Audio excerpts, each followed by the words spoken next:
सभी को जय हिंद। मैं नितिन निकोडे स्वागत करता हूँ आप सभी का आपके अपने YouTube channel mission NCC the way of success में। देखेगा हम लाइव आ चुके, फटाफट सभी कैडेट जल्दी से लाइव आ जाए और चैट बॉक्स में बता दीजिए कि आज की क्लास में कौन कौन प्रेजेंट है। ठीक है, आज मैं आप सभी के नाम नहीं लूंगा क्योंकि आज की जो क्लास है वो बहुत बड़ी क्लास है। ठीक है, और मुझे लगता है कि कम से कम ये जो क्लास है वो 1 या 1.5 घंटा चलने वाली है आज की क्लास। ठीक है, तो सभी कैडेट्स मैं यकीन के साथ ये बोल सकता हूँ, अगर आप इस क्लास को 1 या 1.5 घंटा जितने भी समय तक चलेगी अगर पूरा कंप्लीटली देख के जाते हो तो आपका जो स्पेशलाइज्ड सब्जेक्ट होता है ना, ठीक है, वो सारा स्पेशलाइज्ड सब्जेक्ट ऑलमोस्ट कवर हो जाएगा। ठीक है, जो कि 105 मार्क के लिए आपके स्पेशलाइज्ड सब्जेक्ट के ऊपर क्वेश्चन आते हैं, चाहे आप एनसीसी के बी सर्टिफिकेट के हो चाहे एनसीसी के सी सर्टिफिकेट के कैडेट हो, तो दोनों भी कैडेट्स कम से कम आप सभी को पूरा ये वीडियो देखना है। ठीक है, ये अगर आप चाहे हिंदी मीडियम के हो इंग्लिश मीडियम के हो, ये सभी आज हम डिस्कस करेंगे। इंग्लिश मीडियम वाले के लिए भी मैं लेकर आया हूँ, ठीक है, इंग्लिश में क्वेश्चन लेकर आया हूँ। जो हिंदी मीडियम वाले बच्चे उनके लिए हिंदी में आंसर लेकर आया हूँ, तो आप टेंशन ना लीजिए, हिंदी इंग्लिश दोनों में चलेगी। ठीक है, आप सभी को लेकिन वीडियो को पूरा देखना है। ठीक है, आप इतने मेहनत से आपने इस वीडियो के ऊपर क्लिक किया है तो कम से कम आपको पूरा एक बार देखिए। ठीक है, अगर अच्छा ना लगे तो बाद में डिसलाइक करके आप जा सकते हो, लेकिन कंप्लीट देखिए। ठीक है, ताकि ये आपके जो एग्जाम अभी 2021 में जो आपका एग्जाम होगा बी और सी सर्टिफिकेट का, इसी में के 95% क्वेश्चन आने वाले। मैं क्या बोल रहा हूँ, इसी में के 95% आपके जो अभी 2021 में जो आपका पेपर होगा ना उसी में क्वेश्चन आने वाले। ठीक है, तो जल्दी से आ जाए और आप सभी को सबसे पहले आपको एक काम करना है, कमेंट बॉक्स में जाना है, आपका नाम कमेंट करना है और आप कहां से हो भाई, किस बटालियन से हो ये कमेंट कर दीजिए। और साथ में आपका जो एग्जाम है वो कब आने वाला है ये भी आप सभी को कमेंट बॉक्स में कमेंट करके बताना है, ताकि मुझे पता चलता है कि आपका एग्जाम कब है, तो उससे रिलेटेड फिर मैं जो है जल्दी जल्दी वीडियो आप सभी के लिए अपलोड करता रहूंगा। ठीक है, तो चलिए बिल्कुल आज की क्लास को हम स्टार्ट करते हैं। ठीक है, बहुत सारे बच्चे जुड़ चुके हैं हमारे साथ, तो सभी के नाम लेना आज पॉसिबल नहीं है। तो चलिए बिल्कुल आज की जो हमारी क्लास है वो स्टार्ट करेंगे। तो बिल्कुल स्पेशलाइज्ड सब्जेक्ट या जिसको हम सर्विस सब्जेक्ट भी कहते हैं। ठीक है, अगर आप आर्मी विंग के कैडेट हो तो ये वीडियो आपके लिए फायदेमंद है। अगर आप एयर और नेवी विंग के कैडेट हो तो ये वीडियो आपके लिए कोई फायदेमंद नहीं है। ठीक है, एसडी एसडब्ल्यू दोनों के लिए। तो अभी एक बात मैं यहाँ पे बता दूं आप सभी के लिए, तो देखिए इस साइड में आपको क्या देखने को मिलेंगे भैया, इस साइड में ना आपको क्या देखने को मिलेंगे, क्वेश्चंस आपको देखने को मिलेंगे। ठीक है, और इस साइड में ना यहाँ पे आपको मिलेंगे आंसर्स। क्या मिलेंगे, इस साइड में आप सभी को देखने को मिलेंगे आंसर्स। ठीक है, तो आप सभी से एक विनती है कि आप क्या करिए, आप अपने पास एक पेन और एक नोटबुक लेके बैठ जाइए। ठीक है, सबसे पहले तो आप सभी को एक पेन और नोटबुक लेके बैठ जाना है और जो भी मैं यहाँ पे जितने भी क्वेश्चन बताऊंगा उनके आंसर बताऊंगा वो सारा का सारा आप सभी को आपके नोटबुक में लिख लेना है, क्योंकि यही क्वेश्चन आपके एग्जाम में आने वाले।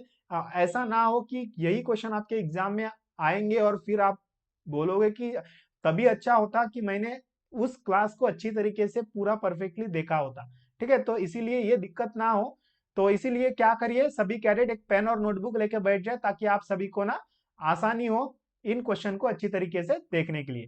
ठीक है, तो चलिए देख सकते हो आप, ये जो है मैं यहाँ पे ये ओरिजिनल क्वेश्चन पेपर है, जो कि ये 2018 का ओरिजिनल क्वेश्चन पेपर है। ठीक है, 2018 का ओरिजिनल क्वेश्चन पेपर है और ये ऑफिशियली आंसर शीट है। ठीक है, ये ऑफिशियली आंसर शीट है, इस बात को भी याद रखिए। ठीक है, तो सबसे पहला इसमें एक टॉपिक स्टार्ट होता है भैया यहाँ से, आर्म फोर्सेस का, जिसको सशस्त्र सेना कहा जाता है। तो जिसके ऊपर 10 मार्क के लिए आपके सी सर्टिफिकेट के एग्जाम में 10 मार्क के लिए इसके ऊपर क्वेश्चन पूछे जाते हैं। तो इसमें पहला क्वेश्चन क्या पूछा गया है, याद रखिए, भारतीय सेना कितने प्रकार की है, इनका संक्षेप में वर्णन कीजिए। ठीक है, तो भारतीय सेना कितने प्रकार की है और इनका संक्षिप्त में आपको वर्णन करना है, जो कि 5 मार्क के लिए क्वेश्चन ये आपके एग्जाम में पूछा गया है। ठीक है, आर्म फोर्सेस में। तो इसका आंसर हम इस साइड में देखते हैं। ठीक है, थोड़ा सा दिक्कत आने वाली है हमें आंसर लिखते समय। ठीक है, क्योंकि क्वेश्चन का जगह और आंसर की जगह में थोड़ा सा डिफरेंट है। चलिए, तो यहाँ पे पहले क्वेश्चन का आंसर हमें देखने को मिलेगा। तो भारतीय सेना के कितने प्रकार है, तो भैया भारतीय सेना के 3 प्रकार है, इंडियन आर्मी, इंडियन नेवी और इंडियन एयरफोर्स। ठीक है, जिसको हम हिंदी में कहते हैं थल सेना, वायु सेना और जल सेना। ठीक है, ये 3 इंडियन आर्मी के प्रकार है। ठीक है, 3 आर्म फोर्सेस के प्रकार है। ठीक है, इंडियन आर्मी के। ठीक है, और इनके ऊपर आपको संक्षिप्त लिखना है भैया। अब इंडियन आर्मी क्या है, थल सेना क्या है, वायु सेना क्या है, जल सेना क्या है। ठीक है, तो जैसे कि यहाँ पे संक्षिप्त में लिखा है कि जमीनी सीमाओं की रक्षा करना ये थल सेना का काम है, उसके बाद में हवाई सीमाओं की रक्षा करना ये वायुसेना का काम है, और समुद्री सीमाओं की रक्षा करना ये जल सेना का काम है। ठीक है, तो आप और इस पे अच्छे तरीके से आप एक्सप्लेन कर सकते हो। 5 मार्क का क्वेश्चन है, तो हमें 5 मार्क्स के उतना ही हमें उस क्वेश्चन का आंसर लिखना है। चलिए उसके बाद में क्वेश्चन नंबर 2, सेकंड क्वेश्चन आप देख लीजिए। क्या क्वेश्चन पूछा है, प्राकृतिक आपदा आपदा के समय सेना के क्या क्या कर्तव्य है। ठीक है, जब भी हमारे देश में या कहीं पे भी प्राकृतिक आपदा अगर आती है, ठीक है, जो नेचुरल डिजास्टर अगर कभी आता है, तो हमारे जवान किस तरीके से मदद करते हैं या उनकी क्या भूमिका है, क्या उनके कर्तव्य है, ठीक है, ये बताना है। तो वैसे बहुत सारे कर्तव्य आप सभी ने डिजास्टर मैनेजमेंट में पढ़ा ही होगा। ठीक है, अगर ना पढ़ा हो तो एक बार पढ़ लीजिए। ठीक है, उसके ऊपर भी मैं क्लास जल्दी लेकर आऊंगा। ठीक है, चलिए, तो इसका सेकंड वाला का आंसर है यहाँ पे देखने को मिलेगा। तो इसमें क्या लिखेंगे, ऐसी मुसीबतों जो मनुष्यों को नियंत्रण में न हो, ठीक है, अचानक आने वाली किसी भी आपदा के समय सेना हमारी मदद करती है, और आपदा के समय जनता को खतरे वाले स्थान से बाहर निकालना। ठीक है, जो लोग आपदा में फंसे होंगे उन सभी को बाहर निकालना, उनको खाना प्रोवाइड करना, ठीक है, उनको मेडिकल या हॉस्पिटल में लेके जाना। ऐसे बहुत सारी वर्क्स है जो कि आप लिख सकते हो। ठीक है, तो ये भी क्वेश्चन 5 मार्क के लिए पूछा गया था, इसीलिए आप सभी अच्छे से ध्यान दीजिएगा। तो चलिए उसके बाद हमारा जो नेक्स्ट पार्ट आता है जो स्पेशलाइज्ड सब्जेक्ट में, वो है भैया मैप रीडिंग।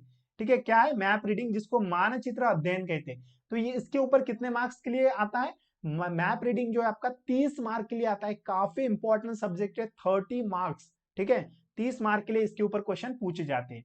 ठीक है, तो इसमें सबसे पहला क्वेश्चन क्या पूछा गया था कि मानचित्र किसे कहते हैं तथा इसके प्रकार बताइए। ठीक है, तो डेफिनेशन लिखना है आपकी मैप की। ठीक है, अब जितने इंग्लिश मीडियम वाले कैडेट हैं या जो इंग्लिश मीडियम वाले बच्चे जो इंग्लिश में एग्जाम देने वाले हो, तो आपको जो है इंग्लिश में भी यहाँ पे देखने को मिलेंगे क्वेश्चन। अब मैं वहां पे इंग्लिश में नहीं पढ़ूंगा, नहीं तो बहुत लंबा समय चला जाएगा। ठीक है, तो चलिए, तो क्या होगा इसका सही जवाब देखेंगे यहाँ पे। तो मानचित्र की परिभाषा क्या है, तो भैया मानचित्र की परिभाषा तो आप सभी को पता है, किसी कागज या गद्दे का वह टुकड़ा जिसके ऊपर हम आसानी से लिख सकते हैं, लिख के अपने पास रख सकते हैं, उसको हम मैप कहते हैं।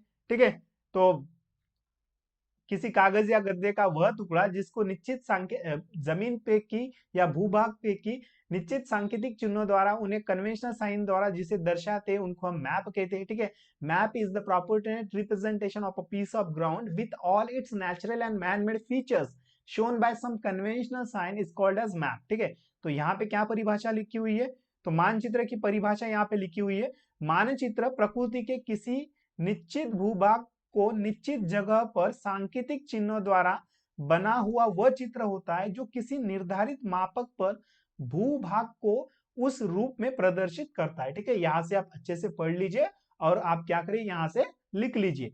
ठीक है, सभी कैडेट्स अपने आपके पेन और एक नोटबुक लीजिए, नोटबुक में आप सभी को इन क्वेश्चन, ये क्वेश्चन और साथ में उनके आंसर आप सभी को लिखना है।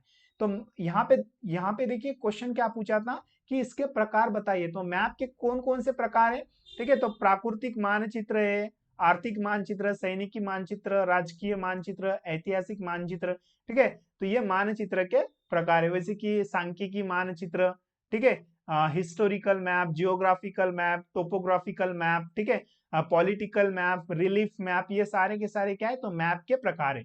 ठीक है, मैप के मतलब कि मानचित्र के प्रकार है। चलिए ये आप सभी अच्छे से लिख लीजिए सभी कैडेट्स। चलिए उसके बाद में सेकंड क्वेश्चन की ओर बात करते हैं। इस साइड में आपको जो है आपका लेफ्ट साइड है वहां पे क्वेश्चन भी देखना है। ठीक है, राइट साइड पे आपको क्वेश्चन भी देखना है और इस साइड पे आपको आंसर भी देखने को मिलेगा। तो यहाँ पे क्या क्वेश्चन पूछा गया है कि दृष्टिगोचरता क्या है, इससे ज्ञात करने की विधियां लिखो। तो भैया दृष्टिगोचरता क्या है, ठीक है, तो क्या है दृष्टिगोचरियता, विजिबिलिटी क्या है, सिंपल सी भाषा में अगर बात करेंगे तो यहाँ पे विजिबिलिटी की परिभाषा में देखने को मिलेगी, दो स्थान परस्पर दिखाई देते हैं अथवा नहीं, दो स्थान परस्पर दिखाई देते हैं अथवा नहीं, यह जानना ही दृष्टिगोचरता कहलाता है। दो स्थान परस्पर दिखाई देते हैं अथवा नहीं, यह जानना ही गोचरता कहलाता है। इससे ज्ञात करने की विधियां कौन कौन सी है, तो इसकी विधियां कौन कौन सी है, तो एक निरीक्षण विधि और दूसरी है गणना करके, मतलब गणना विधि। तो ये दो प्रकार की विधियां है, दो मेथड से आप सभी को ये पता होना चाहिए। चलिए, ये ऑफिशियली आंसर शीट है, 2018 का ओरिजिनल क्वेश्चन पेपर है, इसीलिए ये सारी चीजें मैं आप सभी को अच्छे से बता रहा हूं। तो नेक्स्ट क्वेश्चन, क्वेश्चन नंबर 3 भी देख लीजिए। क्वेश्चन नंबर 3 क्या पूछा है, तो मानचित्र को सेट करने की कौन कौन सी विधियां है। तो मानचित्र को अगर हमें सेट करना है तो किन किन मेथड्स के द्वारा, किन किन विधियों के द्वारा हम मैप को सेट करेंगे। तो देख सकते हो यहाँ पे क्वेश्चन आपको देखने को मिलेगा, आंसर इसका मानचित्र को सेट करना। तो मानचित्र के उत्तर को जमीन के उत्तर से मिलाने की नक्शा सेट करना कहते हैं। तो देखिए, सबसे पहले तो मानचित्र सेट करना किसे कहते हैं, तो मानचित्र के उत्तर को जमीन के उत्तर से मिलाने को ही नक्शा सेट करना या मैप सेट करना कहते हैं। तो नक्शा सेट करने की विधियां कौन कौन सी है, तो भैया इसमें हम कंपास के द्वारा सेट कर सकते हैं, ठीक है, जो हमारा लिक्विड प्रिज्मेटिक कंपास होता है उसके द्वारा भी हम करेंगे, और बिना कंपास के द्वारा भी जो है हम मैप को क्या कर सकते हैं, सेट कर सकते हैं। चलिए, उसके बाद नेक्स्ट क्वेश्चन की ओर बात करते हैं। अगर आप सभी को सेशन अच्छा लग रहा हो या कुछ नई चीजें सीखने को मिल रही हो तो सभी लोग एक बार लाइक बटन दबा दीजिए ताकि मैं भी मोटिवेट होता रहूं। तो चलिए, उसके बाद नेक्स्ट क्वेश्चन, क्वेश्चन नंबर 4 देख लीजिए। उत्तर दिशा ज्ञात करने की विधियां बताए। भैया उत्तर दिशा, तो फाइंडिंग नॉर्थ, हम मेथड्स ऑफ फाइंडिंग नॉर्थ, हमें नॉर्थ दिशा का पता कैसे करेंगे। तो उत्तर देख लीजिए, उत्तर यहाँ पे आपको देखने को मिलेगा, तो कंपास के द्वारा, ठीक है, उसके बाद में सूर्य द्वारा, मस्जिद द्वारा, मंदिर द्वारा, कब्रिस्तान द्वारा, ध्रुव तारा द्वारा, ठीक है। तो ये सारी की सारी क्या है, तो इनके द्वारा हम एक उत्तर दिशा को ज्ञात कर सकते हैं। कंपास द्वारा, सूर्य द्वारा, मंदिर द्वारा, ठीक है, मस्जिद द्वारा, कब्र द्वारा, ध्रुव तारे द्वारा, ठीक है, ये सारी की सारी क्या है, एक उत्तर दिशा, ओके मंदिर नहीं आएगा, ठीक है। तो उत्तर दिशा ज्ञात करने की ये विधियां है, ठीक है, इस बात को भी याद रखिए। 100% ये क्वेश्चन आपके एग्जाम में आने वाला है। जितने भी बी और सी सर्टिफिकेट के जितने भी कैडेट है, देख रहे हो आप, ठीक है, बी और सी सर्ट वाले जितने भी कैडेट हो, तो इन दोनों के भी एग्जाम में ये क्वेश्चन 100% आने वाले। इसीलिए ये सभी कैडेट्स, आप सभी को इन क्वेश्चन को अच्छे से रट लेना है, ठीक है। तो चलिए नेक्स्ट क्वेश्चन की ओर बात करते हैं। नेक्स्ट क्वेश्चन, क्वेश्चन नंबर 5 देख लेते हैं। सर्विस प्रोटेक्टर के प्रकार और उसके उपयोग लिखो, जो कि 4 मार्क के लिए क्वेश्चन पूछा गया है। तो सर्विस प्रोटेक्टर के उपयोग क्या है और उसके प्रकार क्या है, ठीक है। तो देखते हैं भैया कि सर्विस प्रोटेक्टर के उपयोग क्या है, ठीक है। तो चलिए, तो सर्विस प्रोटेक्टर 3 प्रकार का होता है, इसका उपयोग। तो सर्विस प्रोटेक्टर के कितने प्रकार होते हैं, इस बात को आप याद रखिएगा। तो सर्विस प्रोटेक्टर जो है वो 3 प्रकार के होते हैं। तो सर्विस प्रोटेक्टर कितने प्रकार के होते हैं, 3 प्रकार के होते हैं। और सर्विस प्रोटेक्टर के यूजेस क्या है, उसके उपयोग क्या है, तो यूजेस भी हमें यहाँ पे देखने को मिलेंगे। क्या मिलेंगे, फिगर निकालने में उपयोग होता है, ठीक है, ओन पोजीशन निकालने में उपयोग होता है। अगर आपको खुद की ओन पोजीशन फाइंड करना है तो आपको सर्विस प्रोटेक्टर हेल्प करेगा। उसके बाद में ग्रिड बेरिंग पढ़ने में हेल्प होता है, और उसके बाद में दूरी नापने में उपयोग किया जाता है। तो ये सारे के सारे यूजेज है एक सर्विस प्रोटेक्टर के। और सर्विस प्रोटेक्टर के कितने प्रकार होते हैं, तो 3 सर्विस प्रोटेक्टर के प्रकार होते हैं। चलिए, बहुत बढ़िया, सभी कैडेट, जितने भी कैडेट्स आप सभी देख रहे हो, शाबाश। चलिए, आज की इस क्लास में मैं आप सभी के नाम नहीं ले सकता हूं। चलिए, क्वेश्चन नंबर 6 देखते हैं। तो क्वेश्चन नंबर 6 क्या है, तो हमारे देश की प्रमुख भू आकृतियां कौन कौन सी है। तो हमारे देश की प्रमुख भू आकृतियां कौन कौन सी है, तो देखिए इसका भी आंसर देखेंगे, आप टेंशन ना लीजिए, हर एक क्वेश्चन का आंसर हम देखने वाले हैं, ठीक है। देखिए यहाँ पे आपको एक क्वेश्चन और अच्छे से दिखाई देगा। तो क्वेश्चन नंबर 6 का भी आंसर हम देख लेते हैं यहाँ से। तो क्वेश्चन नंबर 6 का आंसर देखिए, हमारे देश की प्रमुख भू आकृतियां कौन कौन सी है, तो जिसमें पर्वत है, ठीक है, पठार है, किला है, स्टार, री एंट्रेंट, ठीक है, कोल अथवा सैडल, दर्रा तथा डिफाइल, क्लीफ है, ठीक है, जिसको शेल कहा जाता है, ठीक है, जलकंदा है, और दबी हुई जमीन, ठीक है, डेड ग्राउंड है। ये सारी की सारी क्या है, तो ये टोपोग्राफिकल फॉर्म्स है, ठीक है। तो टोपोग्राफिकल फॉर्म्स क्या होता है, इसके ऊपर मैंने ऑलरेडी एक वीडियो बनाया है, ठीक है, आप जो है आप देख लीजिए, ठीक है। 10-15 वीडियो के नीचे होगा ये वाला, ठीक है, या डिस्क्रिप्शन बॉक्स में भी मैं लिंक दे दूंगा, ठीक है। और टोपोग्राफिकल फॉर्म्स कौन कौन से, उनको अच्छी तरीके से मैंने अच्छे से एक्सप्लेन किया है। पर्वत क्या होता है, पठार क्या होता है, ठीक है, पहाड़ किसे कहते हैं, किला किसे कहते हैं, वो सभी चीजें हमने डिस्कस की हुई है। चलिए, उसके बाद में नेक्स्ट क्वेश्चन, क्वेश्चन नंबर 7 की ओर बढ़ते हैं। क्वेश्चन नंबर 7 क्या है, मानचित्र किसे कहते हैं, इसके प्रकार बताइए। ऑलरेडी ये हो गया है, ठीक है, तो इसका आंसर हमने देख लिया है। तो चलिए, उसके बाद हमारा दूसरा टॉपिक आता है दूसरा टॉपिक कौन सा आता है, तो भैया दूसरा टॉपिक हमारा आता है field craft and battle craft. ठीक है, आप सभी का एक पसंदीदा टॉपिक जिसे हम कहेंगे सब्जेक्ट, जो field craft and battle craft, जिसको हम क्षेत्र कला एवं युद्ध कला के नाम से जानते हैं। इसके ऊपर आपके सी सर्टिफिकेट के एग्जाम में हमेशा 25 मार्क के लिए पूछा जाता है, 25 मार्क्स के लिए सी सर्टिफिकेट के एग्जाम में क्वेश्चन आएंगे, और यही क्वेश्चन आपके एग्जाम में आने वाले 2021 में। ठीक है, चलिए सभी कैडेट्स, चलिए क्या क्वेश्चन है देख लेते हैं। अभी फील्ड क्राफ्ट में क्या क्वेश्चन पूछे गए देख लीजिए। क्वेश्चन नंबर 1, ठीक है, तो दूरी का अंदाज लगाने की कौन कौन सी विधियां है। ठीक है, describe the methods of judging distance. 100% ये क्वेश्चन आने वाला है, रट लो। जितने भी कैडेट्स आप सभी देख रहे हो, आप सभी को क्वेश्चन का आंसर रट लेना है, अभी रट लो, 2 मिनट 1 मिनट में रट लो। 100% आने वाला है, गारंटी। अगर आप बोलोगे ना, मैं लिख के दूंगा कहीं पे भी, ये क्वेश्चन आने वाला है, चाहे बी के हो सी के हो। जब से एनसीसी का एग्जाम होता है ना, तब से ये क्वेश्चन आता है। ठीक है, ऐसा एक भी साल नहीं कि भाई ये क्वेश्चन आपके एग्जाम में ना पूछा गया हो। ठीक है, तो बहुत सारे बच्चे बोल रहे हैं सर आप इतनी गारंटी क्यों दे रहे हो। ठीक है, तो नहीं, सच में रियल में ये क्वेश्चन हर साल आता है और आने ही वाला है इस साल। ठीक है, तो रट लीजिएगा।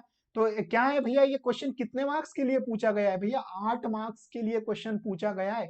1 मार्क 2 मार्क नहीं, टोटल 8 मार्क के लिए क्वेश्चन पूछा गया है। तो इसका आंसर क्या है, ठीक है, मेथड्स ऑफ जजिंग डिस्टेंस, तो इकाई द्वारा, ठीक है, इकाई विधि या इकाई द्वारा, उसके बाद में दिखाई द्वारा, ठीक है, सेक्शन औसत द्वारा, हाल्विंग द्वारा और ब्रैकेटिंग विधि। ठीक है, तो ये सारी की सारी क्या है, तो दूरी का अनुमान लगाने की ये विधि है। इसको हम बोलेंगे कि unit measurement method, appearance method, bracketing methods, section average method, उसके बाद में हाल्विंग मेथड्स। ठीक है, और की रेंज मेथड। ठीक है, यहाँ पे की रेंज नहीं दिया हुआ है उन्होंने, याद रखिएगा। ठीक है, की रेंज मेथड। ठीक है, तो ये सारी की सारी क्या है, तो ये मेथड्स ऑफ जजिंग डिस्टेंस है, दूरी का अनुमान लगाने की विधियां। आएगा क्वेश्चन, ठीक है, अपना टाइम आएगा, अपना टाइम आएगा। नहीं, ये क्वेश्चन 2021 में आएगा। ठीक है, अपना आपका तो टाइम आएगा, लेकिन ये क्वेश्चन ना 2021 में आने वाला है। ठीक है, चलिए उसके बाद बात करते हैं नेक्स्ट क्वेश्चन, क्वेश्चन नंबर 2 की। क्वेश्चन नंबर 2 आपसे पूछा गया है, किन परिस्थितियों में दूरी का अनुमान अधिक आंकी जाती है भैया। किन परिस्थितियों में दूरी का अनुमान जो है वो अधिक आंका जाता है। यह क्वेश्चन कितने मार्क्स के लिए पूछा है, टोटल 7 मार्क के लिए क्वेश्चन पूछा गया है। तो क्या होगा इसका सही जवाब, देखिए उत्तर देख लीजिए। ठीक है, ये क्वेश्चन यहाँ पे 1 मिनट 1 मिनट, ठीक है, तो यहाँ पे ना क्वेश्चन क्या पूछा गया है, आप इसके ऊपर भी थोड़ा सा फोकस करिए। चलिए इसको मैं डिलीट कर देता हूँ। चलिए, तो क्या क्वेश्चन पूछा गया है, देखिए यहाँ पे, देखिए यहाँ पे फोकस करिए। ये वर्ड्स वर्ड्स याद रखिए, अधिक आंकी जाती है। ठीक है, दूरी कब अधिक आंकी जाती है, यहाँ पे ये क्वेश्चन दो तरीके से पूछेगा। एक तो दूरी कब अधिक आंकी जाती है, या दूरी कम कब आंकी जाती है। ठीक है, कम और अधिक, ये दो तरीके से क्वेश्चन पूछ सकता है। तो यहाँ पे देखिए अधिक लिखा हुआ है, तो अधिक कब आंकी जाती है दूरी, तो देखेंगे यहाँ पे, तो कम प्रकाश और सूर्य देखने वालों के सामने हो तो हमें दूरी अधिक आंकी जाती है। ठीक है, उसके बाद में निशान आसपास के निशानों से छोटा हो, मतलब कि जो भी हमारा टारगेट हो वो आसपास के टारगेट से अगर छोटा होता है तो भी जो है हमें दूरी अधिक आंकी जाती है। ठीक है, उसके बाद में जब ऊपर से नीचे को देख रहा हो, मतलब कि कोई ऊपर है भाई, ऊपर से अगर आप नीचे देख रहे हो तो भी जो है दूरी अधिक आंकी जाएगी। ठीक है, उसके बाद में किसी तंग या घाटी से देख रहे हो, अगर आप किसी घाटी से देख रहे हो तो दूरी अधिक आंकी जाएगी। लाइन पोजीशन से देख रहे हो तो भी दूरी जो है वह अधिक आंकी जाएगी। तो 100% ये क्वेश्चन आपके एग्जाम में आने वाला है। ठीक है, बी वाले हो सी वाले हो, दोनों भी कैडेट रट लीजिए। ठीक है, चलिए बहुत बढ़िया, जितने भी कैडेट्स आप सभी देख रहे हो, अगर कुछ नई चीजें सीखने को मिल रही हो तो एक बार सेशन को लाइक कर दीजिए। ठीक है, अभी हमारे पास ना बहुत कम समय है, इसलिए मैं बहुत फास्ट में ले रहा हूं। अभी देखिए आज जो मैं वीडियो बना रहा हूँ, आज की भी कितनी है, तो 13 मार्च है। ठीक है, 13 मार्च आज है, 13 मार्च 2021। तो भैया 14 मार्च को ही बच्चों का एग्जाम है अभी। ठीक है, 14 मार्च 2021 को ही बच्चों का एग्जाम है, मतलब कल सुबह जो है वो एग्जाम ही देने वाले हैं। ठीक है, तो इसीलिए मैं बहुत फास्ट ले रहा हूँ इसको। मैंने इसके ऊपर ऑलरेडी इतनी अच्छी डिटेल में क्लासेस ले रखी है, आप जो है प्लेलिस्ट में जाके चेक करिएगा। ठीक है, वहां पे आपको सभी चीजें डिटेल्स में अच्छे से समझ में आएगी। चलिए उसके बाद नेक्स्ट क्वेश्चन, क्वेश्चन नंबर 3 देख लीजिए। सभी कैडेट क्वेश्चन के ऊपर भी फोकस करना है आप सभी को। तो क्वेश्चन नंबर 3 है कि फायर नियंत्रण आदेश के प्रकार लिखो, kinds of fire control order. ठीक है, kinds of fire control order, जो कि 5 मार्क के लिए आपके एग्जाम में क्वेश्चन पूछा गया है 2018 में, तो ये इस साल भी आएगा आपके एग्जाम में। तो यहाँ पे देख लीजिए, इसका सही आंसर हमें देखने को मिलेगा। तो फायर नियंत्रण आदेश के कितने प्रकार होते हैं? तो भैया फायर कंट्रोल ऑर्डर के 4 प्रकार होते हैं। कितने? तो 4 प्रकार होते हैं। तो कौन कौन से होते हैं? एक तो होता है तैयारी से फायर ऑर्डर, उसके बाद में पूरा फायर ऑर्डर, फिर मौके का फायर ऑर्डर, फिर सक्षम फायर ऑर्डर। ठीक है, तो ये जो है क्या होता है, ये कंट्रोल, ये जो है वो types of fire control order है। ठीक है, तो ये types of fire control order, तो तैयारी का फायर ऑर्डर, पूरा फायर ऑर्डर, मौके का फायर ऑर्डर और सक्षम फायर ऑर्डर। आप सभी ने देखा होगा, पूरा fire order, brief fire order. ठीक है, तैयारी का फायर ऑर्डर, ठीक है, मौके का फायर ऑर्डर। ठीक है, तो ये सारी की सारी ये फायर नियंत्रण आदेश के प्रकार है, फायर कंट्रोल ऑर्डर के टाइप से, काइंड से। याद रखिए, आपके एग्जाम में ये क्वेश्चन आने वाला है। ठीक है, चलिए उसके बाद नेक्स्ट क्वेश्चन की ओर बात करते हैं। तो नेक्स्ट हमारा एक लास्ट क्वेश्चन यहाँ पे बचा है, सभी कैडेट्स ध्यान दीजिएगा। क्वेश्चन नंबर 4, संतरी की सेना में क्या ड्यूटी है? तो संतरी की सेना में क्या ड्यूटी है, जो कि ये क्वेश्चन पूछा गया भाई 5 मार्क के लिए। ठीक है, तो इसका आंसर थोड़ा हमें नीचे करना पड़ेगा। ठीक है, इसके आंसर के लिए तो यहाँ पे देखिए, इसका आंसर हमें देखने को मिलेगा। तो संतरी की सेना में क्या ड्यूटी है? तो सबसे पहले तो देख लीजिए क्या ड्यूटी है भाई। सेना में संतरी का कार्य बहुत ही महत्वपूर्ण है। संतरी की रक्षा ही हालत में या शत्रु के द्वारा नुकसान पहुंचाने जाने वाले स्थान पर रक्षा करता है। ठीक है, तथा संतरी को निम्न जानकारी होना बहुत जरूरी है। ठीक है, तो उसकी ड्यूटी क्या है वो अभी जानेंगे। तो संतरी क्या होता है आप सभी को पता है, आप सभी ने कैंप किया ही होगा। ठीक है, एटीसी, सीएटीसी या जो भी कैंप आपने किया है, तो हर किसी को एक बार संतरी बनने का मौका मिलता है कैंप में। ठीक है, तो भाई एक संतरी की क्या क्या ड्यूटी होती है, तो हम एनसीसी में बात कर रहे हैं। तो अभी हम ये क्वेश्चन हमें क्या पूछा गया है, तो सेना में संतरी के क्या कर्तव्य है। ठीक है, इंडियन आर्मी में जो संतरी होती है, तो भाई उनके क्या कर्तव्य है। तो यहाँ पे हमें उनके कर्तव्य देखने को मिलेंगे। उनके पास कौन सी जानकारी होना है, तो किसी समय उसकी ड्यूटी शुरू या खत्म होने कब होती है। ठीक है, तो मतलब कि उसको जो है वो समय पता होना चाहिए, उसकी ड्यूटी कब स्टार्ट हुई, उसका ड्यूटी का समाप्ति का समय कब है, तो उसको जानकारी होनी चाहिए। ठीक है, उसके बाद में अपनी सेना के बारे में तथा शत्रु के बारे में सूचना मालूम हो। ठीक है, उसके बाद उस क्षेत्र के प्रसिद्ध निशानों की जानकारी। ठीक है, जिस भी एरिया में उसकी ड्यूटी है, तो उस एरिया के जितने भी जो फेमस निशान है, टारगेट से, सिंबल से, उसकी जानकारी उसे प्राप्त होना चाहिए या उसके पास होनी चाहिए। ठीक है, अपनी पेट्रोल जाने तथा अपनी पेट्रोल जाने तथा आने की समय मालूम होना चाहिए। ठीक है, जो पेट्रोलिंग क्या होता है इसके ऊपर भी मैंने अच्छे से बताया है। ठीक है, तो मतलब कि पेट्रोलिंग का समय कब है, ठीक है, जाना कब है, आना कब है, इसके बारे में भी पता होना चाहिए। चलिए उसके बाद जो है पहचान शब्द निश्चित किया हुआ हो, मतलब कि पासवर्ड जो है उसे पता होना चाहिए। ठीक है, आपने जो है एक मूवी थी, कौन सी मूवी थी, आई थिंक टांगो चार्ली, मूवी का नाम तो नहीं याद आ रहा है मुझे।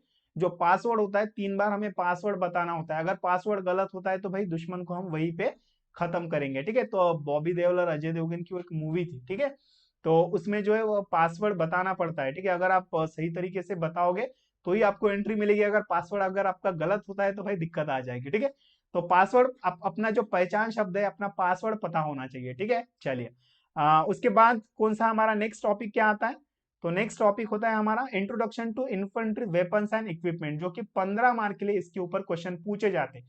ठीक है, तो ये टॉपिक बताने से पहले आप सभी को मैं एक बात यहाँ पे बता दूं। देखिएगा, जिनकी भी पढ़ाई अभी तक नहीं हुई है उन सभी के लिए मिशन एनसीसी ने mission NCC model question paper को लॉन्च किया है ना, जो कि आप देख सकते हो। देखिए, आपका जो बी और सी सर्टिफिकेट का जो पेपर होगा ना, वो सेम इसी तरीके से होगा, जो कि आप देख सकते हो यहाँ पे, और आपको अच्छे से दिखाई देगा। सेम टू सेम इसी तरीके से होगा। जो आपके एग्जाम में जो क्वेश्चन आएंगे ना, जो जितने भी प्रीवियस ईयर वाले जितने भी क्वेश्चन है, वो सारे क्वेश्चन इस मॉडल क्वेश्चन पेपर में आपको देखने को मिलेंगे। तो लेकिन ये एक पेड कोर्स है, इसके लिए आपको पेमेंट करना पड़ेगा। ठीक है, तो बात करेंगे, अगर आप बी सर्टिफिकेट के कैडेट हो तो बी सर्टिफिकेट के कोर्स में आप सभी को क्या क्या मिलने वाला है? तो भैया बी सर्टिफिकेट के कोर्स में आप सभी को मिलेंगे टोटल 8 क्वेश्चन पेपर। जी हाँ, ऐसे आप सभी को ना टोटल 8 क्वेश्चन पेपर मिलने वाले हैं। उसके बाद उनके आपको मिलेंगे उनके टोटल 8 आंसर शीट। जी हाँ, क्वेश्चन पेपर तो आपको अलग से मिलेंगे जिसके ऊपर आप प्रैक्टिस करोगे, और उनके आंसर शीट भी आपको अलग से मिलने वाली है। उसके बाद आपको 2 practical paper, 6 topic wise notes, एक क्विज टेस्ट और एक क्वेश्चन बैंक, जिसमें 270 से भी ज्यादा इंपॉर्टेंट क्वेश्चन है। अगर आप सभी इतना का ये सारी की सारी जो क्वेश्चन पेपर है ना उनको भी पूरा का पूरा रट के जाते हो ना, तो मैं यकीन के साथ बोल सकता हूं आप आपके बी सर्टिफिकेट के एग्जाम में ना, आप बी सर्ट के एग्जाम में ए ग्रेड से पास होंगे, मैं यकीन के साथ बोल सकता हूं। ठीक है, लेकिन आप सभी को इतनी सारी चीजें पढ़नी पड़ेगी तभी ये पॉसिबल है। भैया आप बोलोगे कि सर कैसे डायरेक्टली ऐसे चुटकी बजाते कैसे पास होंगे? ठीक है, पढ़ना तो पड़ेगा ही। ठीक है, इस मॉडल क्वेश्चन पेपर में वो सारे के सारे क्वेश्चन है जो हर साल आपके एग्जाम में क्वेश्चन पूछे गए हो। ठीक है, वो इंपॉर्टेंट क्वेश्चन है, लेकिन इसकी फीस है 199 रुपीज, 199 रुपए। अगर आप सभी इंटरेस्टेड हो तो कर सकते हो, इंटरेस्टेड नहीं हो तो कोई बात नहीं। ठीक है, यहाँ पे एक नंबर आपको दिखाई देगा व्हाट्सएप नंबर, इस व्हाट्सएप पे आपको हाई मिशन एनसीसी इस तरीके से एक मैसेज भेजना होगा। ठीक है, चलिए अब बात करते हैं सी सर्टिफिकेट के बारे में। अब देखिए बहुत सारे कैडेट ना अभी ना 2021 में सी सर्टिफिकेट का एग्जाम देने वाले, 2021 में सी सर्टिफिकेट का एग्जाम देने वाले, और उनकी प्रिपरेशन ना अभी तक कुछ भी नहीं हुई है। उनको समझ में नहीं आ रहा कि एग्जाम के लिए हमें क्या क्या पढ़ना है, कैसे क्वेश्चन आते हैं, नहीं समझ में आ रहा है। तो भाई आप टेंशन ना लीजिए, मिशन एनसीसी आप सभी के लिए mission NCC model question paper launch किया है। ठीक है, बहुत सारे कैडेट ने परचेज भी किया है, वो भी पढ़ रहे हैं। ठीक है, तो देखिए सी सर्टिफिकेट के कोर्स में आप सभी को टोटल 10 क्वेश्चन पेपर मिले, उनके 10 answer sheet, 2 practical paper, 6 topic wise notes, quiz test और एक क्वेश्चन बैंक, जिसमें 270 से भी ज्यादा इंपॉर्टेंट क्वेश्चन है।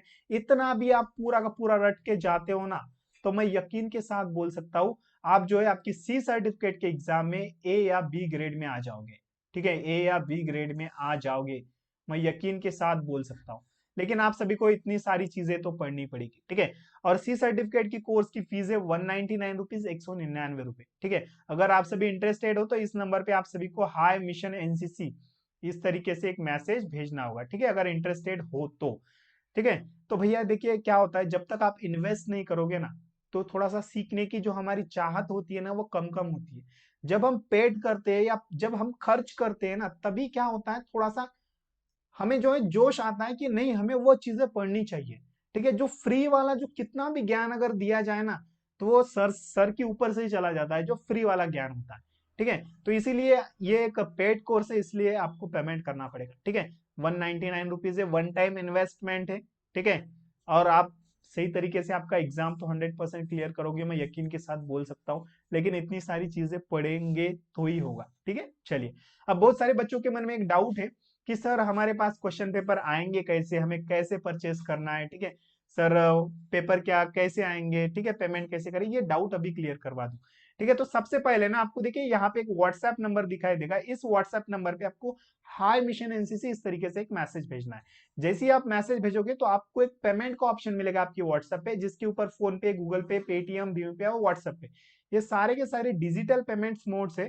ठीक है, इनके द्वारा आप आपका पेमेंट कर सकते हो। जैसे ही आपका पेमेंट सक्सेसफुल होता है तो उसका स्क्रीनशॉट निकाल के आप सभी को ना इसी नंबर पे फिर भेज देना है। ठीक है, तो कुछ ही समय में आपके पेपर, आपके आंसर शीट, आपके नोट्स, आपके क्विज टेस्ट, ये सारे के सारे पीडीएफ फाइल में, याद रखिएगा पीडीएफ फाइल में आपके व्हाट्सएप पे आएंगे। कहाँ पे आएंगे?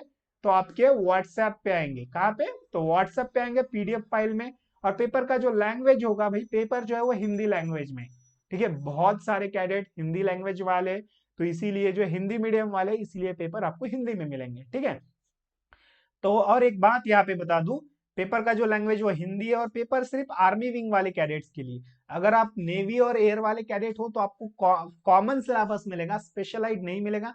पेपर सिर्फ आर्मी विंग वाले कैडेट्स के लिए। अगर आप सभी इंटरेस्टेड हो तो आप कर सकते हो, इंटरेस्टेड नहीं हो तो कोई बात नहीं है। ठीक है, तो यहाँ पे जो है एक मैंने व्हाट्सएप नंबर तो दिया है, या आप इस व्हाट्सएप इस नंबर पे आप मेरे साथ कॉल पे भी बात कर सकते हो, उसके बाद भी आप परचेस कर सकते हो। ठीक है, पहले आप कॉल पे बात कर लेना, उसके बाद परचेस कर लेना। ठीक है, अगर इंटरेस्टेड हो तो भाई कोई जबरदस्ती नहीं है।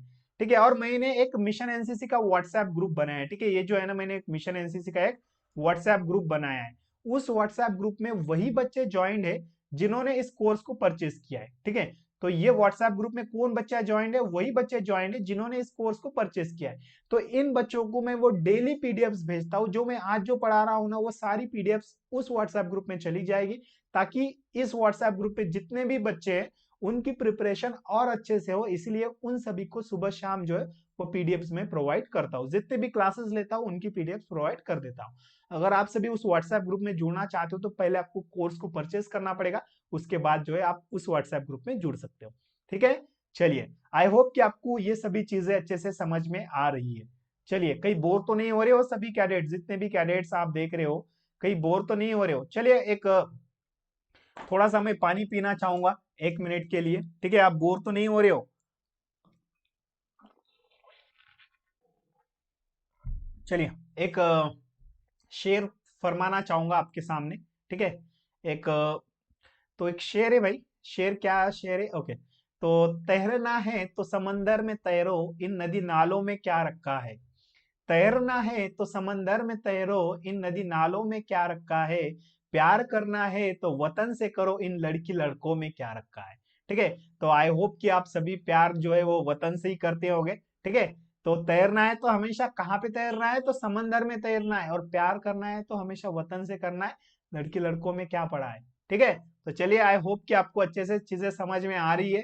ठीक है, और चीजें तो समझ में आएगी, क्यों नहीं आएगी। चलिए, उसके बाद में हमारा जो नेक्स्ट पार्ट होता है वो होता है introduction to infantry weapons and equipment. ठीक है, तो इसके ऊपर 15 मार्क के लिए क्वेश्चन आएंगे। तो कौन से क्वेश्चन आएंगे भाई, क्वेश्चन नंबर फर्स्ट देख लेते हैं।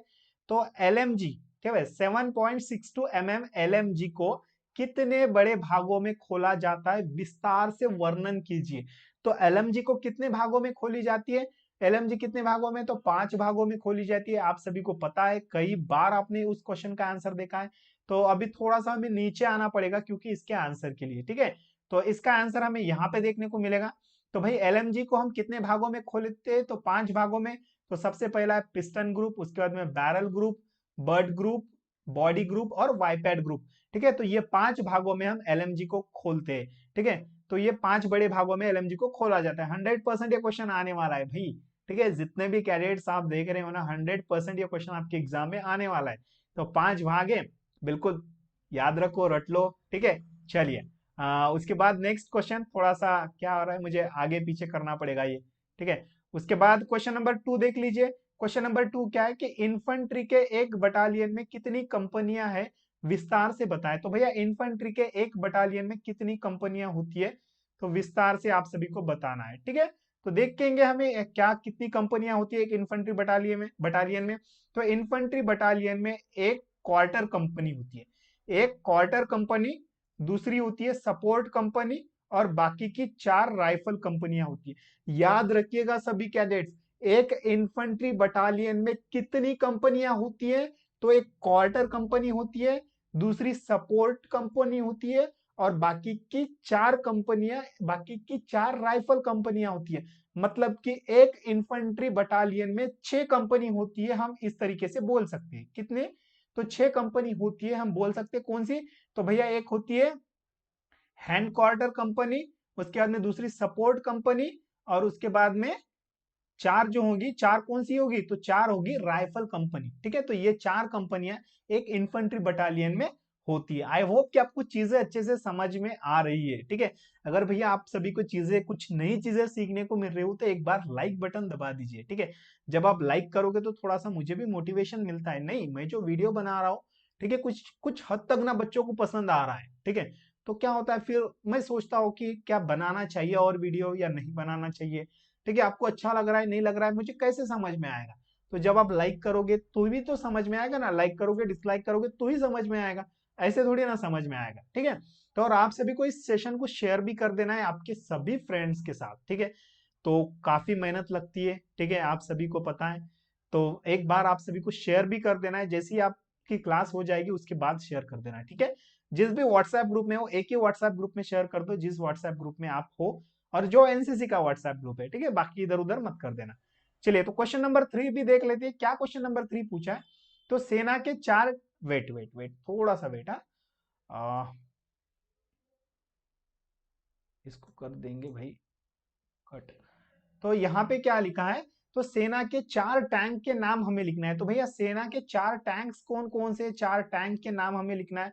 ठीक है, तो सेना के 4 टैंक के नाम, तो एक है Vijayant tank, Arjun tank, Bhishma tank और T90 टैंक। ठीक है, ये 4 टैंक है। और आपको ज्यादा टैंक के नाम चाहिए तो आप जो है नेट पे सर्च कर लीजिए, आपको ज्यादा से ज्यादा टैंक के नाम भी आपको देखने को मिलेंगे। तो यहाँ पे Vijayant tank, Arjun tank, Bhishma tank और T19 टैंक, तो ये 4 टैंक आपको यहाँ पे देखने को मिलेंगे। चलिए उसके बाद क्वेश्चन नंबर 4 देखते हैं। क्वेश्चन नंबर 4 क्या है, एक इन्फेंट्री सेक्शन में कितने जवान और कौन कौन से हथियार होते। कई बार ये क्वेश्चन आपके एग्जाम में पूछा गया है। तो ये क्वेश्चन कैसे पूछा जाता है, कैसे पूछा जाता है, एक इन्फेंट्री सेक्शन में कितने जवान होते। ठीक है, एक इन्फेंट्री सेक्शन में कितने जवान होते, या एक इन्फेंट्री सेक्शन में कौन कौन से हथियार होते। दो क्वेश्चन यहाँ पे बनेंगे जो कि 3 मार्क के लिए क्वेश्चन पूछे गए। एक इन्फेंट्री सेक्शन में कितने जवान होते, या एक इन्फेंट्री सेक्शन में कौन कौन से हथियार होते। 3 मार्क के लिए क्वेश्चन पूछा गया है, 2 क्वेश्चन एक ही इसमें कंबाइन करके पूछे। तो क्या होगा इसका सही जवाब। ठीक है, तो क्या होगा भाई, इसमें तो सही जवाब नहीं दिया हुआ है, हद तेरी। ठीक है, तो इसका जवाब मैं कमेंट बॉक्स में दे दूंगा, आप टेंशन ना लीजिए। ठीक है, तो एक इन्फेंट्री सेक्शन में, ठीक है, तो यहाँ पे जो है इन्फेंट्री सेक्शन में, एक इन्फेंट्री सेक्शन, तो इन्फेंट्री सेक्शन में भैया कितने जवान होते हैं, तो 10 जवान होते हैं। ठीक है, wait wait wait wait wait, तो यहाँ पे दिया हुआ है क्या, चलिए नहीं दिया हुआ है, इस क्वेश्चन का आंसर नहीं दिया हुआ है। चलिए, तो क्वेश्चन नंबर 4, एक इन्फेंट्री सेक्शन में कितने जवान होते हैं और कौन कौन से हथियार उनके पास होते हैं। तो इन्फेंट्री सेक्शन में कितने जवान होते हैं, तो जहां तक मुझे लगता है, ठीक है, तो एक इन्फेंट्री सेक्शन में 10 जवान होते हैं। ठीक है, तो एक इन्फेंट्री सेक्शन में कितने जवान होते हैं, तो 10 जवान होते हैं आई थिंक। ठीक है, उसके पास कौन कौन से हथियार होते हैं, ठीक है, इसके बारे में तो मुझे पता है हथियार के बारे में। ठीक है, LMG होती है उनके पास। ठीक है, उनके पास SLR होता है। ठीक है, LMG SLR, उसके बाद में मोर्टार। ठीक है, और एक होता है भैया इंसास, इंसास। ठीक है, LMG SLR मोर्टार इंसास। ठीक है, ये जो है ये हथियार होते हैं और साथ में उनके पास ग्रेनेड भी होते हैं। ठीक है, तो याद रखिए LMG SLR मोर्टार और इंसास। ठीक है, ये सारी की सारी जो है क्या है, तो ये इन्फेंट्री सेक्शन के पास ये हथियार होते हैं, ये 100% है। ठीक है, लेकिन मैं थोड़ा सा यहाँ पे कंफ्यूज हूँ। ठीक है, तो यहाँ पे ना 10 जवान होते हैं, मैं थोड़ा सा कंफ्यूज हूँ। ठीक है, तो एक सेक्शन में ना, सेक्शन में हमेशा 10 ही जवान होते हैं। ठीक है, लेकिन इन्फेंट्री सेक्शन में थोड़ा सा मैं यहाँ पे कंफ्यूज हूँ। ठीक है, तो श्योरिटी से मैं ये नहीं बता सकता हूँ। ठीक है, लेकिन ये जो है ये कंफर्म है, एक इन्फेंट्री सेक्शन के पास LMG होती है, SLR होती है, मोर्टार होती है और इंसास होती है। ठीक है, तो ये सारी की सारी जो है उनके पास हथियार होते हैं। चलिए, अगर जैसे ही इसका आंसर मुझे और मैं थोड़ा सा देखूंगा, तो इसका आंसर अगर परफेक्टली मुझे पता चलता है तो मैं बिल्कुल कमेंट सेक्शन में कमेंट कर दूंगा। ठीक है, चलिए, उसके बाद देखते हैं हमारा नेक्स्ट टॉपिक होता है भाई मिलिट्री हिस्ट्री। तो मिलिट्री हिस्ट्री 20 मार्क के लिए क्वेश्चन पूछा जाएगा मिलिट्री हिस्ट्री के ऊपर, जिसको हम सैन्य इतिहास कहते हैं। ठीक है, तो सैन्य इतिहास, वेट भाई पूरा पसीना आ रहा है। ठीक है, थोड़ा सा वेट कर लीजिए, पसीना बहुत आ रहा है। चलिए, क्योंकि फैन बंद कर दिया हुआ है और ज्यादा अगर फैन चालू करूंगा तो आपको वीडियो में आवाज आएगी। चलिए, तो यहाँ पे क्या क्वेश्चन पूछा है मिलिट्री हिस्ट्री के बारे में, तो भारत और पाकिस्तान के बीच लड़ी गई कब कब लड़ाई हुई। ठीक है, भारत और पाकिस्तान के बीच में कब कब लड़ाई हुई, यह क्वेश्चन पूछा गया है। ठीक है, तो इसमें भारत और पाकिस्तान के बीच कब कब लड़ाई हुई, तो 1965 में हुआ था, 1971 में हुआ था और 1999 में हुआ था। ठीक है, 1965, 1971 और 1919 में, 1919 में कौन सा युद्ध कहेंगे हम इसको, कारगिल। क्या कहेंगे, कारगिल। ठीक है, तो ये 3 युद्ध जो है हमारे जो है किसके साथ हुए, पाकिस्तान के साथ हुए। ठीक है, भारत और पाकिस्तान में कितनी लड़ाई हुई, तो 3 लड़ाई हुई। ठीक है, जब हमें स्वतंत्रता मिली उसके बाद से। ठीक है, वैसे तो 1947 को भी हुआ था। ठीक है, चलिए, उसके बाद नेक्स्ट क्वेश्चन की ओर बात करते हैं। तो नेक्स्ट क्वेश्चन है कि भारत के किन राज्यों की सीमा चीन की सीमा को लगती हुई है। ठीक है, भारत के किन राज्यों की सीमा चीन की सीमा से लगी हुई है। ठीक है, तो भैया देख लीजिए क्वेश्चन क्या पूछा गया है, क्वेश्चन क्या पूछा गया है देख लीजिए, भारत की किन किन राज्यों की सीमा चीन की सीमा से लगी हुई है।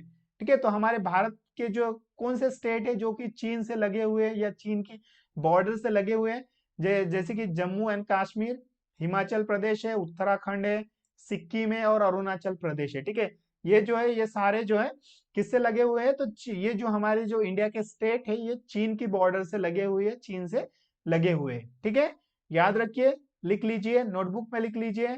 चलिए उसके बाद बात करते हैं नेक्स्ट। तो क्वेश्चन नंबर 3 देखते हैं, युद्ध क्यों होते हैं भाई, इसका कारण क्या है। तो युद्ध क्यों होते हैं, ठीक है, युद्ध क्यों होते हैं, क्या कारण है भाई युद्ध होने का। तो देखिए सबसे पहले तो यहाँ पे देख लेंगे इसका आंसर भी क्या है, युद्ध क्यों होते हैं, युद्ध के कारण। युद्ध एक ऐसी हिंसात्मक कार्य है, युद्ध एक ऐसा हिंसात्मक कार्य है जिसके द्वारा एक राष्ट्र अथवा गुट विपक्षी को अपनी इच्छा अनुकूल कार्य करने के बलपूर्वक बाध्य करना चाहता है। ठीक है, तो यही जो है युद्ध होने का कारण है। अब एक युद्ध क्यों होता है, तो भाई बहुत सारे कारण है।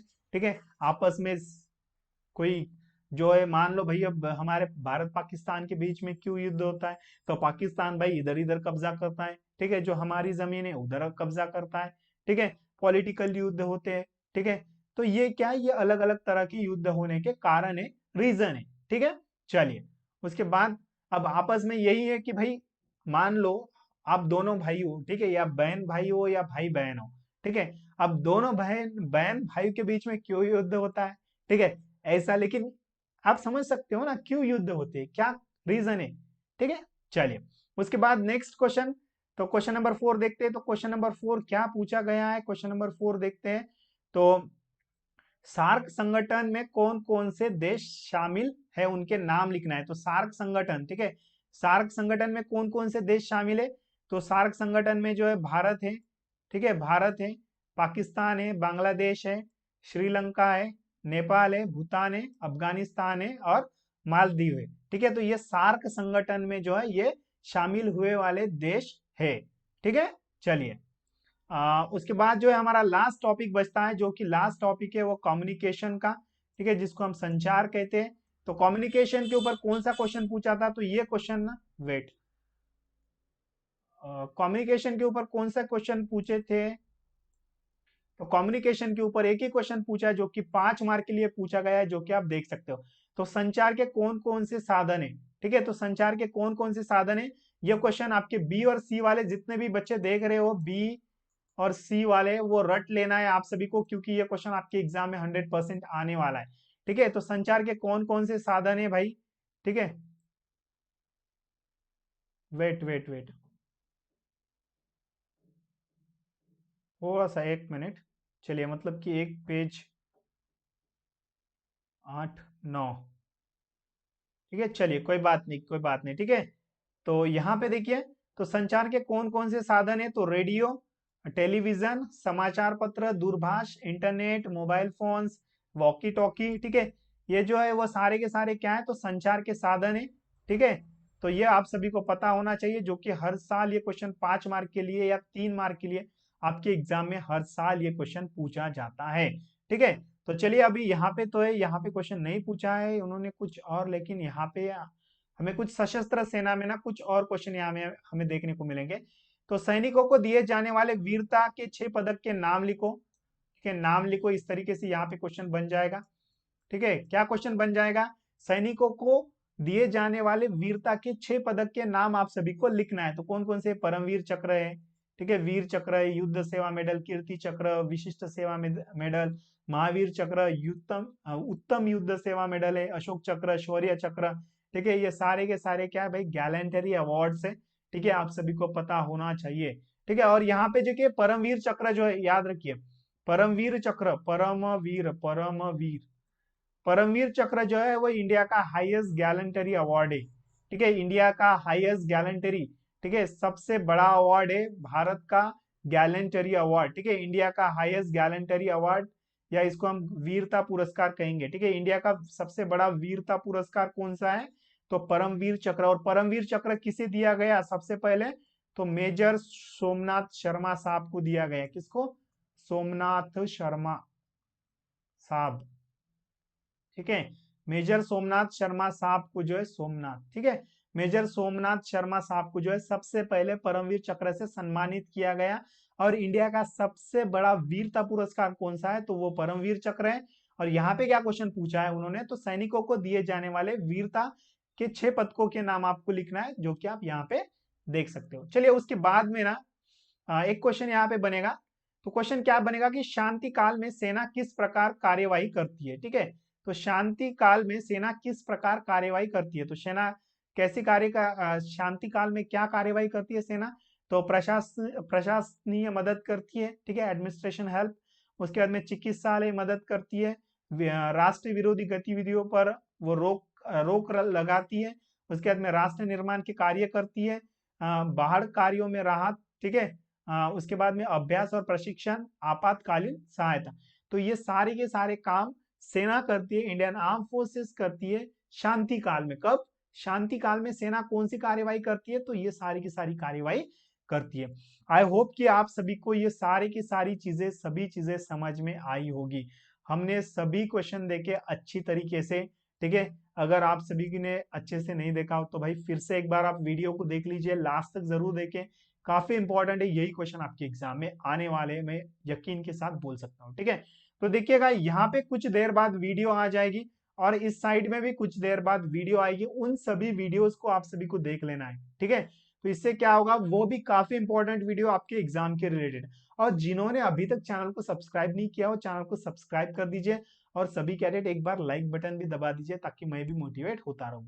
ठीक है, और आप सभी को इस क्लास को ना शेयर कर देना है आपके सभी फ्रेंड्स के साथ। ठीक है, सभी फ्रेंड्स के साथ शेयर कर देना है ताकि क्या है, आपके साथ साथ बाकी के भी कैडेट्स लाइव आ सके।